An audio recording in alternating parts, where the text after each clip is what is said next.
자, 어느덧 4강입니다. 4강은 이제 데이터가 뭔지 알았고, 왜 이게 요즘 난리이고, 빅데이터가 왜 중요해지고, AI가 그게 난리인지는 이해하셨어요. 근데 이제 앞에 설명한 내용들은 지금 나의 현실과 맞지 않는 이야기들이었단 말이죠. 그럼 이제 나는 뭘 해야 되냐, 이 관점에 대해서 같이 이야기를 해보도록 하겠습니다. 우리가 지금까지 쭉 이야기했던 앞에 3강 동안 이야기했던 게 결국은 이 얘기를 한 거예요. 데이터 사이언스, 데이터 과학이라는 이야기를 한 거거든요. 데이터 과학은 데이터와 관련된 실제 현상을 이해하고 분석하기 위한 건데, 이 분석을 하려면 기본적으로 들어가는 기술들이 있습니다. 통계학적 지식이 필요하고요. 프로그래밍을 할 수 있는 능력이 필요하고요. 분석을 해야 되니까. 그리고 관련 분야의 전문 지식, 이걸 도메인이라고 부릅니다. 지식과 노하우, 이 전문 지식이 필요하죠. 그래서 이 세 개의 기본적인 기술들을 바탕으로 현실에서 존재하는 다양한 자료, 데이터들을 수집해서 분석하고 인사이트를 얻고 의사결정을 하는 이 일련의 과정과 개념을 아우르는 것이 이 데이터 과학이라는 분야입니다. 그래서 기본적으로 데이터 과학은 3가지 정도의 기술이 필요하다고 알려져 있어요. 수학과 통계학, 프로그래밍 지식, 그리고 도메인 지식과 경험. 이것이 필요하다고 얘기하는데, 자, 보시면 아시겠지만 이 동시에 3가지를 다 할 수 있는 사람은 없어요. 프로그래밍 능력도 컴퓨터 전공하신 분들의 전문 영역이잖아요. 수학과 통계학 마찬가지입니다. 현업에서 하시는 여러분들의 도메인 지식과 경험도 마찬가지죠. 그래서 원래 데이터 과학이라고 하는 분야는 협업의 학문입니다. 융합과 협업의 학문. 근데 이게 왜 우리에게 어렵게 느껴지느냐? 그건 기본적으로 우리가 너무 데이터 과학에 관련된 분야에 접근할 때 목표 수준을 높게 잡기 때문입니다. 그러니까 나는 현업에 관련된 도메인 지식의 전문가인데 자꾸 프로그래머 수준의 프로그래밍 능력을 갖춰야지만 뭔가를 할 수 있다고 생각하신다거나, 아니면 수학적, 통계학적 지식을 전문가 수준으로, 수학과 통계학에 관련된 지식을 전문가 수준으로 알아야지만 분석할 수 있다고 생각하신다거나, 그래서 어찌되었든 가지고 있는 일종의 선입견, 그걸 깨야 되겠죠. 그래서 많은 분들이 데이터 분석 나 해볼 거야 라고 얘기하면 이 R이나 파이썬 같은 프로그램을 써야 데이터 분석이라고 생각하세요. 그리고 그 안에 들어있는 통계 패키지를 아주 능숙하게 사용할 수 있어야 데이터 분석을 한다고 생각하시고요. 데이터 분석을 할 거면 기왕이면 머신러닝도 해야 되겠죠. 빅데이터 다루고 머신러닝도 해야 데이터 분석을 하는 거라고 생각하신다는 거예요. 그러니까 머신러닝 중에 이제 일부는 알고리즘 기반이기 때문에 알고리즘을 또 알아야 되겠다고 생각하신다는 거예요. 근데 그러지 말자라는 거죠. 그래서 그러면 왜 우리가 R과 파이썬만 데이터 분석이라고 생각하느냐, 이 환상을 먼저 깨야 됩니다. 데이터 분석은 크게 2가지의 툴을 가지고 써요. 크게 나누면 2가지입니다. 데이터 분석의 툴은 크게 2개의 영역으로 나눌 수 있습니다. 하나가 구이 방식이라는 영역이고요. 또 하나가 프로그래밍이라고 하는 방식의 영역이에요. 구이 방식은 그래픽 유저 인터페이스, 그래픽 유저 인터페이스의 약자이고요. 아래 보이는 화면처럼 프로그래밍 되어 있는 도구를 활용해서 메뉴를 이용해 가지고 분석하는 거. 우리가 파워포인트, 엑셀 같은 프로그램을 구이 방식의 프로그램이라고 생각하시면 됩니다. 구이 방식으로 작동하지 않는 도구들은 이제 프로그래밍 방식이라고 얘기해요. 여기 대표적으로 프로그래밍 방식으로 작동하는 프로그램들은 지금은 이제 R을 많이 쓰는데, 예전에는 요 SAS라고 하는 프로그램 많이 쓰셨습니다. 요 SAS라는 프로그램이 있었고요. 요즘 많이 쓰는 오픈소스 R, 그리고 데이터 분석뿐만 아니라 개발 영역에서도 아주 활발하게 활용되고 있는 요 파이썬이라고 하는 프로그램. 얘네들은 이제 프로그래밍 방식입니다. 프로그래밍 방식은 뭐냐면 일일이 내가 명령어를 코드를 쳐서 작동시키는 방식을 말해요. 그러니까 당연히 구이 방식이 쉽겠죠. 자, 구이 방식의 대표적인 프로그램들은 파워 BI, 마이크로소프트에서 제공하는 파워 BI라고 하는 프로그램이 있고요. 많이 쓰시는 엑셀 중에서도 데이터를 다루는 프로그램은 이제 파워 쿼리라고 하는 프로그램이 있습니다. 그 파워 쿼리라고 하는 것들이 데이터 분석 프로그램이고요. 또 이제 요즘에 많이 각광받는 프로그램이 태블로라고 들어보셨을 겁니다. 태블로라고 하는 프로그램도 구이 방식으로 작동하는 분석 도구들이에요.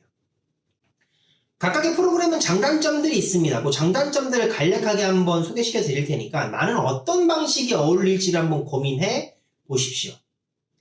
앞으로 소개드릴 프로그램들은 서울 디지털 재단에서 무료로 공개하고 있는 프로그램들만 오늘 설명드릴 겁니다. 그래서 나한테 맞는 도구가 무엇인지 한번 고민해 보시고 직접 교육에도 한번 참여해 보시면 좋을 것 같습니다. 먼저 가장 일반적으로 쓰고 있는 데이터 분석 도구, 많은 분들이 익숙한 엑셀입니다. 엑셀도 100만 로우 정도는 처리를 잘 할 수 있어요. 1기가 정도의 데이터 분석 가능하고요. 데이터의 조작, 처리, 분석을 쉽게 할 수 있고 고급 통계 분석이 별도의 통계 지식 없이도 활용할 수 있습니다. 가장 널리 활용되는 분석 툴로 IT 비전공자분들에게 추천할 만한 프로그램이에요. 서울 스마트 캠퍼스에서 기초과정으로 현재 제공이 되고 있습니다. 다음 두 번째, 파워 BI인데 얘는 엑셀보다 조금 더 데이터 분석에 특화되어 있다라고 보시면 돼요. 엑셀은 이제 다양한 용도로 쓰시잖아요. 문서 작성 용도로도 쓰고, 자동화 도구로도 쓰고, 많이들 활용하시는데, 파워 BI는 그 중에 데이터 분석에 조금 더 특화되어 있다라고 보시면 됩니다. 엑셀과는 다르게 빅데이터까지 분석이 가능하고요. 현존하는 거의 모든 종류의 데이터를 가지고서 분석할 수 있습니다. 데이터 분석 전문 소프트웨어로서 개인이 활용하시는 데는 무료로 활용하실 수 있고요. 엑셀 파워 쿼리와 파워 피벗 그리고 시각화 모듈로 구성되어 있어서 프로그래밍 능력이 없어도 고급 분석이 가능한 솔루션입니다. 그래서 IT 비전공자분들도 전문가 수준으로 분석하실 수 있고 서울 스마트 캠퍼스에서 중급 과정과 심화 과정이 현재 운영되고 있어요. 그래서 이 파워 BI로 만드는 실습 도구 중에 이런 것들을 해볼 수 있어요. 이게 이제 2022년도 국토부에서 제공하는 아파트 실거래가 분석 데이터가 있거든요. 공공 데이터입니다. 그 공공 데이터 다운로드해서 시각화하는 거예요. 지리 정보부터 내가 보고 싶은 통계 분석들을 고차원적으로 분석을 해낼 수 있습니다. 요건 이제 뉴스 기사 키워드 분석한 건데요. 텍스트 마이닝도 가능해요. 많이 쓰시는 워드 클라우드 같은 경우도 파워 BI에서 충분히 분석할 수 있습니다. 자, 그리고 다음으로 소개시켜드릴 프로그램은 R입니다. R이라고 하는 프로그램은 프로그래밍 방식으로 작동을 해요. 데이터 분석, 그리고 특히 통계에 특화되어 있는 프로그램입니다. 통계학 교수님이 만드신 프로그램으로 알려져 있죠. 그래서 많은 데이터 전문가들이 활용하고 있는 무료 소프트웨어입니다. 선형, 비선형 모델링, 고전적인 통계 테스트, 시계열 분석 등등등 굉장히 다양한 분석들을 할 수 있다는 장점이 있는데 한 가지 단점은 프로그래밍 방식이어서 이 언어를 모르시면 쓰실 수가 없어요. 그리고 통계 분석에 대한 이론이 있으셔야지 어느 정도 활용도가 높은 그런 프로그램이라고 말씀드릴 수 있습니다. 현재 서울 스마트 캠퍼스에서 입문 중급 과정으로 과정을 제공하고 있으니까 나는 시간이 좀 있다. 프로그래밍 방식으로 언어를 한번 도전해보고 싶다라고 하시는 분들은 이 R도 도전을 해볼 만한 영역이라고 말씀드릴 수 있겠습니다. 다음은 파이썬입니다. 파이썬 굉장히 많이 이야기 들어보셨죠? 1991년도 프로그래머 중에 한 분인 반 로썸이라는 분이 개발한 고급 프로그래밍 언어입니다. 자, 여기서 고급 언어라고 하는 건 어떤 의미냐면 럭셔리의 의미가 아니에요. 여기서 말하는 고급은 그 프로그래밍 언어는 크게 두 개로 나눕니다. 저급 언어와 고급 언어로 나누는데 이 나누는 기준은 인간 친화적일수록 고급 언어예요. 그러니까 사람이 쓰기 편한 그런 언어일수록 고급 언어이고요. 컴퓨터가 쓰기 편한, 컴퓨터가 이해하기 편한 언어들은 저급 언어입니다. 자, 그러면 사람들이 다 컴퓨터 쓰니까 고급 언어로만 만들면 되지 않냐라고 생각하실 수 있는데 우리가 첫 수업에 배웠던 센서 데이터 기억하세요? 센서 데이터 왜 그렇게 만든다 그랬죠? 센서 데이터 16진수로 돌아가는 걸로 코딩을 한다고 말씀드렸잖아요. 예. 자, 모든 컴퓨터를 고사양으로 만들 수가 없죠. 비용이 너무 많이 들기 때문에. 그렇기 때문에 저급 언어로 저용량, 저사양이어도 처리할 수 있는 프로그램을 짜야 될 땐 이 컴퓨터 친화적인, 기계 친화적인 저급 언어를 써야 됩니다. 이것도 아주 빈번하게 쓴다 라는 거 말씀드리고, 여기서 말하는 고급 언어라고 하는 건 인간 친화적인 언어다 라고 생각하시면 되고, 이 파이썬이라고 하는 거는 원래는 프로그램 개발 언어로 만들어진 거예요. 근데 활용성이 좋다 보니까 데이터 분석에도 가지고 와서 활용을 하는 거죠. 현재 현업 데이터 분석가들이 가장 많이 쓰는 프로그래밍 언어가 바로 이 파이썬입니다. 2018년 통계 기준으로. 자, 근데 파이썬은 말씀드렸던 것처럼 개발 언어로 만들어졌기 때문에 그냥 R처럼 패키지를 깔면 바로 쓸 수 있는 건 아니에요. 여기에 여러 가지 기능을 좀 붙여야 되는데 데이터 분석에 적합한 패키지들을 붙여줘야 합니다. 그래서 파이썬은 기본적으로 데이터 분석의 고급 인공지능 모델까지 개발을 지원하고 있고요. 데이터 분석의 결과를 제품화까지 연결시킬 수 있는 장점이 있는 언어입니다. 대신 언어이다 보니까 프로그래밍을 하셔야 된다라는 거고, 학습 기간이 어느 정도 확보가 되신 분들이 도전하실 법한 영역입니다. 앞서 말씀드린 것처럼 파이썬은 데이터 분석할 때 효과적으로 분석이 가능하도록 도와주는 것들을 붙여서 사용하도록 하는데요. 그 중에 대표적으로 써야 되는 프로그램이 이 판다스라고 하는 프로그램입니다.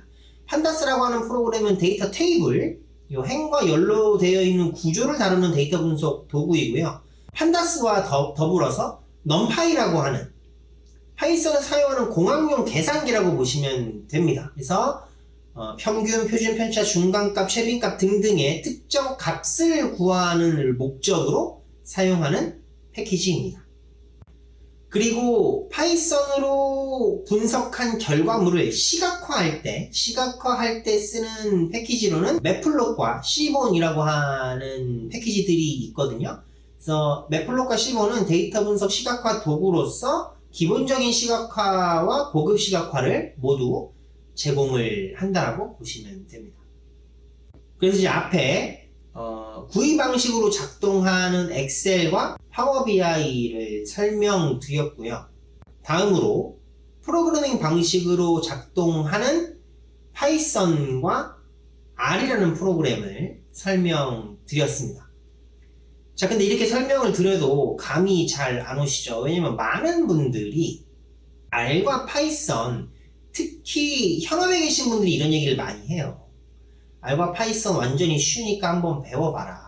개발자들에게 필수적으로 도움이 되는 언어인데 접근하기가 용이하다, 이렇게 설명을 하고, 그래서 실제 많은 현업에 계신 분들, 그리고 졸업을 앞둔, 취업을 앞둔 대학생분들이 R이나 파이썬 공부를 많이들 하시죠.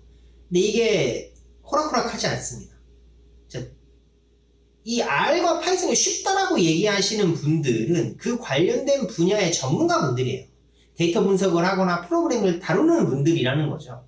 그분들이 쉽다라고 말하는 것하고 노베이스인 우리가 말하는 쉽다의 개념을 혼동하시면 안 된다 라는 겁니다. 그래서 R이나 파이썬을 머신러닝이 가능한 수준으로 학습을 하시려면 비전공자 기준으로는 최소 6개월은 잡으셔야 돼요. 그래서 조금 여유롭게 잡으면 1년 정도의 학습 기간이 있는 경우에 가능하고요.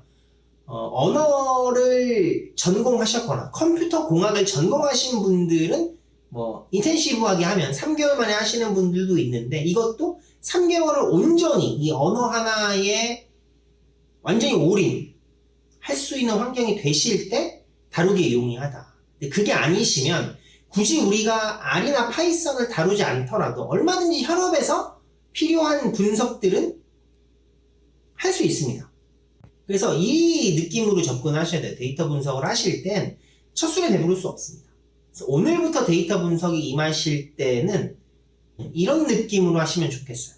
하고 싶은 것부터 할 수 있는 데까지.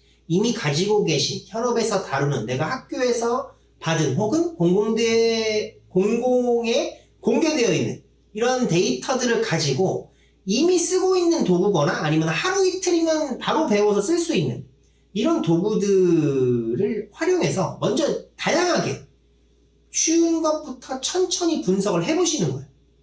그래서 해보고 어느 정도 감을 익히면 그때부터 조금씩 언어도 늘려가고 통계 분석 기술도 늘려가고 하시는 것이 바람직하지, 하나를 내가 완벽하게 마스터하고 가겠다라고 하시면 지쳐서 겁먹은 상태에서 계속해서 불안감만 가지고 걱정만 가지고 이제 가실 수밖에 없다라는 거죠.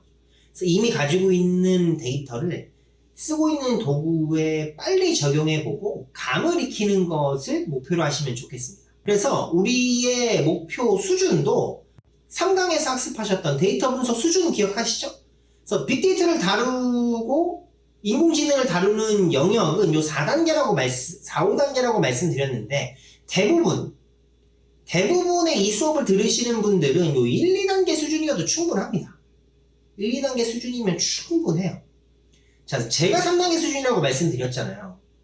이걸 업으로, 데이터 분석을 업으로 하고 있는 사람들이 3단계 수준이니까 1, 2단계 수준이면 충분하다, 실무자분들은. 그래서 거기를 목표로, 1, 2단계 수준을 목표로 하시고 학습을 전개하시면 좋겠다. 그래서 기본적인 데이터를 분석하고 처리하는 1단계를 달성하시고, 이종의 데이터를 가지고 다양한 인사이트를 추출해보는, 한 가지 종류가 아닌 이제 여러 가지 종류의 데이터를 병합하고 모델링해서 분석해보는 이런 2단계 수준까지를 최종 목표로 잡으시고 쉬운 도구로 가지고 있는 데이터를 적용하셔서 해보시는 것을 추천드립니다. 그리고 데이터의 기술 분석보다는 기술이 어떻게 구현되는지를 이해하고 왜 인공지능이 요즘 각광받는지, 왜 5G가 주목받는지, 왜 자율주행이 대세로 자리 잡고 빅데이터 플랫폼이라고 하는 것이 각광받는지, 이걸 이해하는 관점에서 하시면 충분하다는 거예요. 거기에 내가 하는 실무 분야, 나의 업무, 나의 전공 등을 연결해서 거기와 관련된 분야로 확장해 나가시는 것이 바람직하지, 수학과 통계학, 프로그래밍 능력이 전문가 수준으로 하는 거에 매몰되실 필요가 없다. 그래서 기술을 이해하는 걸 바탕으로 데이터 과학에 접근하실 것을 마찬가지로 추천드립니다. 자, 그래서 4강 요약입니다. 무엇부터 해야 되냐? 일단 데이터의 선택 기준, 그건 나의 관심 분야나 현업에서 활용하는 데이터를 활용하시면 되고요. 분석 도구는 구의 방식, 엑셀이나 파워 BI 둘 중에 하나 선택하셔서 시작해 보실 것을 추천드립니다. 그리고 데이터 분석의 목표 수준은 2단계, 서로 다른 데이터를 결합해서 새로운 인사이트를 추출하는 이 수준을 목표로 하시면 된다. 그리고 데이터 분석의 기술보다는 기술을 이해하는 것을 우선으로 목표로 삼으시면 될 것 같습니다. 자, 이렇게 해서 4강도 마무리가 됐습니다. 이제 마지막 5강이 남았고요. 저는 마지막 5강에서 다시 인사드리겠습니다.